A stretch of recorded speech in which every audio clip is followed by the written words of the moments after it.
This is the iPhone 15 and iPhone 15 Plus. They come with a huge 48 megapixel camera, some cool new USB-C tricks, and dynamic island. There are just so many crazy fun tips and tricks you can do with these puppies, so let's just get straight into it.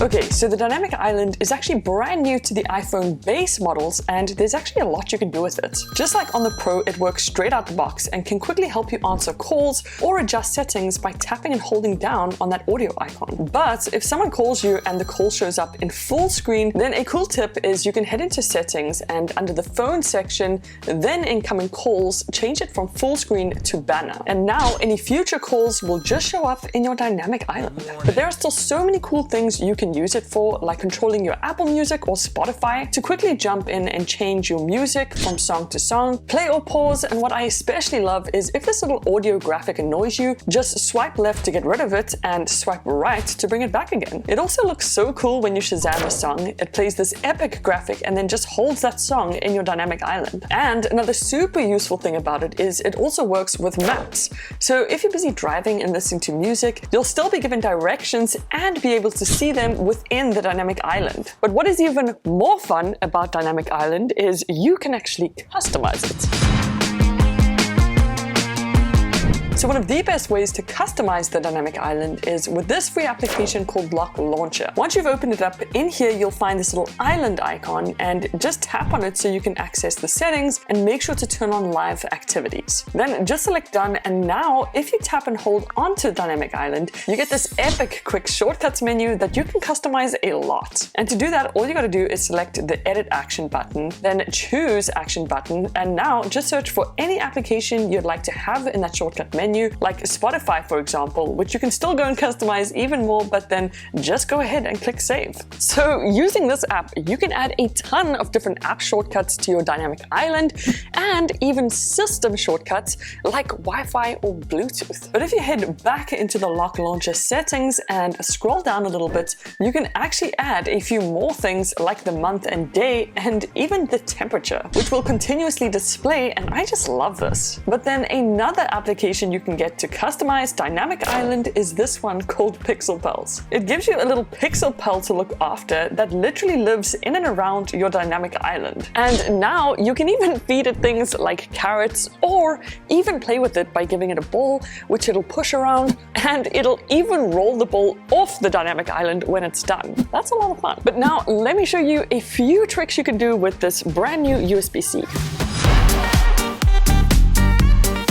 Okay, so of course the most obvious thing you can do with the new USB-C port is charge your phone using any USB-C cable, even a Samsung cable. But what you may not have known is that now you can actually charge other accessories using your iPhone. So if you have an Apple Watch and you need a bit of extra juice, just plug it into your phone, or if your AirPods are running low, you can charge those too. But by far, the best thing you can now do is if you have any USB-C flash or hard drive, you can plug those straight into your iPhone and instantly start transferring pictures or any files. So if you do ever start running out of space on your phone or your iCloud account, just plug in a USB-C hard drive, transfer all your photos and videos to it, and it's literally that simple and easy now. But it literally doesn't end there, because now you can pretty much use all USB-C accessories and they'll work as well. So now if you have a USB-C microphone, just plug it in and it will work. Or if it's a little bit too hot and you need to cool down, plug in a USB-C fan and that will also work. Wow. Or if it's too dark and you need to shine a little light on things, you can even plug in a USB-C light and that'll also work. Enlightening. Wow. So I'm not gonna lie, customization on the iPhone has definitely gone up another level. And I'm not talking about the home screen, but specifically these new contact cards. So in here, if you tap on edit, you can now create your own custom contact card. And what I love is there are just so many different options. So you can choose from a photo, an emoji, or just monogram. I went for a picture. And once you've done that, you can customize it even further by choosing different filters, changing the font thickness, and even color. Then once you're happy with it, you can just select done, crop your profile icon, icon, and most importantly, make sure you go into your contact poster settings and actually turn it on for sharing. And now, whenever you call friends or family, your contact poster that you just customized will show up on their phone. So cool. Just keep in mind, this will only work between iPhones that both have the iOS 17 update or higher. But if one of your contacts don't have an iPhone, then you can actually still create a contact poster for them, and it will display every time they ring you up on your iPhone. So once you've set up your contact poster, the next thing you can do with it is instantly share it using NameDrop. It's so simple, and all you have to do is bring two iPhones together and instantly it'll bring up both your contact cards. And if you actually want to swap details, all you gotta do is make sure you tap the share button and bam, you now have each other's contact details. But this also works when you tap on Airdrop. Just bring in the other phone, you'll see the same graphic, hit accept, and just like that, in a couple of seconds, you've transferred a file. It is just so cool. On top of that, it works with pretty much anything, even a website link. You can just share it the exact same way and it'll instantly open on the other person's phone. I gotta say, this is probably one of my favorite features on the iPhone because it's just such a cool experience when sharing files or pictures and makes life so much easier. Now onto this massive new 48 megapixel camera that you can actually do a few new things with. And the first thing you definitely gotta do is head into settings, then down to camera settings and formats. Because in here, you can actually toggle this resolution control. Because now inside your camera, if you take a photo, then head into the photo's information details, you'll notice that it's only 24 megapixels. But by turning on resolution control, you'll now see this HEIF Max icon. And if you turn that on, then take a picture, it'll actually tell your phone to use all 48 megapixels. The 48 megapixel camera is just slightly more detailed and of course a higher resolution, so you can just zoom in a bit more. What's really cool about the 48 megapixel camera on the iPhone 15 base models is that the pictures are only around 5 megabytes. So if you wanted to, you could take all your shots in 48 megapixels and not have to worry about it taking up too much space. Another new feature to the cameras is the new 2x zoom, which actually hasn't been on a base model iPhone for years. So now you can pick from 3 different frame sizes: ultra wide, wide, and telephoto, which is really nice because it just gives you a little extra room to play around with the framing. But by far, the best new features to come to the cameras has got to be this F icon that pops up whenever someone steps into frame. And what this does is if you take a pic with the F icon, it captures all the depth info, which you can do a lot with, so let me show you. Okay, so if you take a pic of a person, dog, or cat and the F icon pops up, what you can now do is head into that photo and actually edit its depth info by tapping on this new portrait icon. So you can adjust how much blur you'd like to have in your image, but on top of that, you can actually change the focus by tapping on different subjects. So the really nice thing is now you can just take normal photos and then edit them into portrait mode photos later on and bring out different filters, change the blur, and all that jazz. Another trick not many people know is if you tap on an object, this also works. So it doesn't automatically appear like it does with people and animals, but by tapping, you'll also capture that depth info. So if you do ever want to edit the focus or blur of any picture, just make sure that F icon appears before snapping the pic. And another quick tip that's brand new is if you zoom into an image, you'll now notice this crop icon on the top right-hand side. And once you tap it, it'll instantly crop that image to create a brand new picture. And thanks to the 48 megapixels, it's actually really great quality.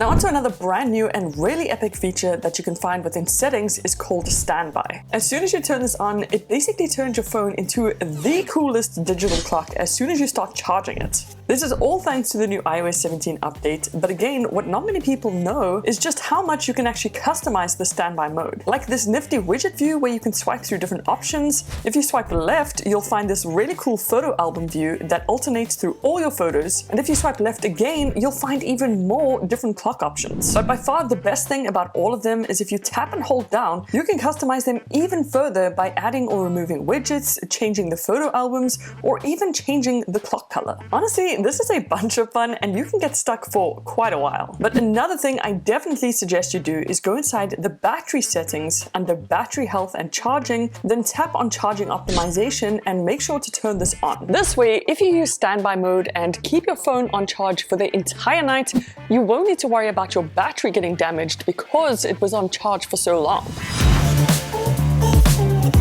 Now I've got to show you guys a few new calling tricks starting with FaceTime video calls, because now if you hold up a gesture with your hands, you'll get this really cool new reaction animation. And you get a ton of different gestures. So you can hold a thumbs up, a thumbs down, or get a different reaction if you hold 2 thumbs up or 2 thumbs down. Then if you make a little heart with your hands, you'll get the heart animation. A rock and roll gesture will activate these lasers, 1 peace sign for some balloons, or 2 peace signs for some confetti. So you definitely have to try some of these gestures out. This works without turning anything on, so you can go ahead and have fun with it straight away.